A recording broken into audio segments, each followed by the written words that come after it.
So the title and subject of this video is called 3 Ways to Develop and Have More Compassion.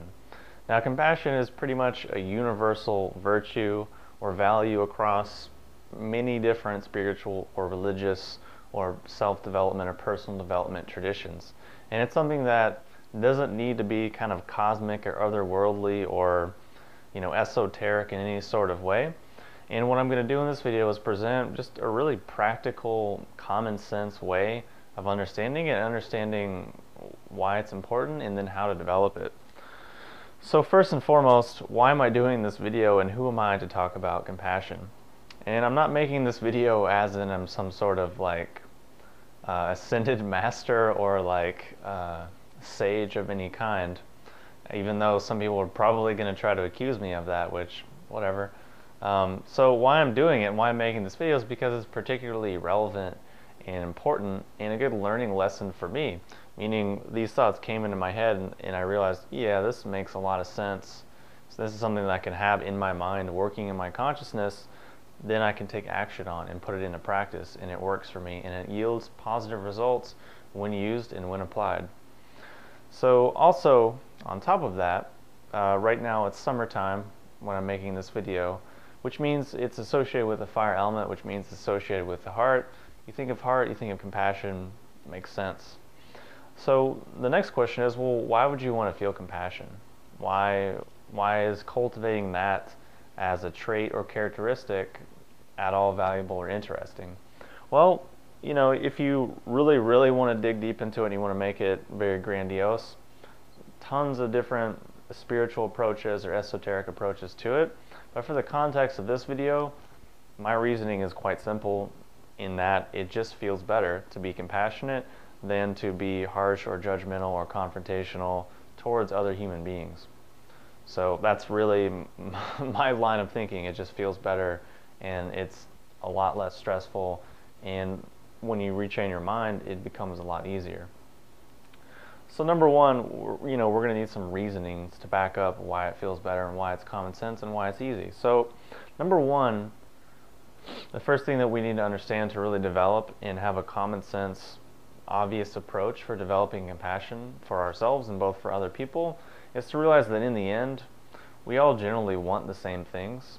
We just tend to go about it in different ways. And these different ways are contingent upon, our upbringing, our culture, our society, the various experiences that we've had throughout our lives. But really, in the end, we all want the same things. We want more pleasure, less pain, or more happiness, less sadness, etc. That's pretty much universally what we're all working towards, in just different ways. So that's the first thing. The second thing that we need to understand is that when someone's doing something, quote, negative or something that we don't like, typically what we want to do is say, oh, well, that person is bad, and we want to kind of put them in a box and sort of crystallize them and cast a spell on them, essentially, which is freezing them in a moment in time. But really, we need to realize that it's not necessarily their essence that is bad or negative. It's just that in the end, they've fallen prey to some sort of poison arrow or limiting belief or some sort of spell in their mind. So another way to look at that is, the hardware is good, but the software needs to be updated, or the software is under the influence of a virus or a meme, which is causing the hardware to malfunction. So using a computer metaphor, for example, you might have problems on your computer, and you might think, oh, it's just going bad, when all you really needed to do was just update your software, and then, oh, everything worked perfectly again. Similar thing with, we just need to update the mental software and get rid of the mental virus or the thought virus or the meme, which is then distorting energy flow, distorting psychology, distorting perception, and causing us to act in certain ways in the external world. Because many times we can have a, quote, negative habit or negative action, when in reality, in the mind, at an unconscious or conscious level, we're trying to do that to get some sort of positive end. So sometimes things can get kind of discombobulated or reverse wired, where people actually do negative things for positive reasons, which is topic for another video, another deeper psychological discussion, but it's relevant to this, and I've already explained that, I think, pretty well with the software-hardware metaphor. So the third thing that we need to understand is that pretty much we're all born and we're all going to die. That's universally true for every human being ever. And basically, we're trying to figure out what's going on in between these two polarities and what it all means and how we kind of fit into the whole picture. So in reality, we're all kind of doing the same thing. We all come from the same place and we're all going to the same place regardless.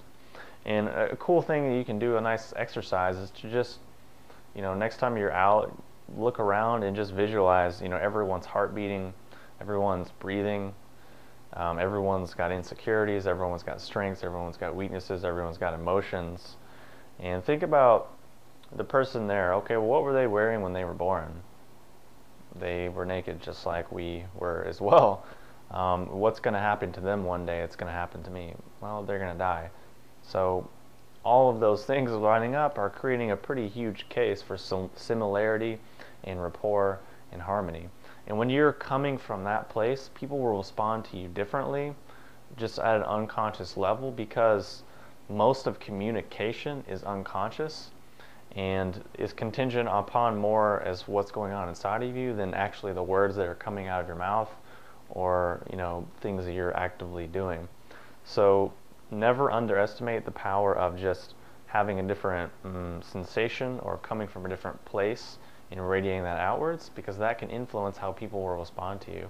And the fastest and easiest way to change your external world is to change your internal world, change what you're putting out, and that will in turn change what's coming back to you and what's being reflected to you. So those are the three reasons, or the three bases for developing and having more compassion. And to me, it seems really common sense. All the data, all the information is in front of us all the time. We just may or may not have chosen to really focus in on it.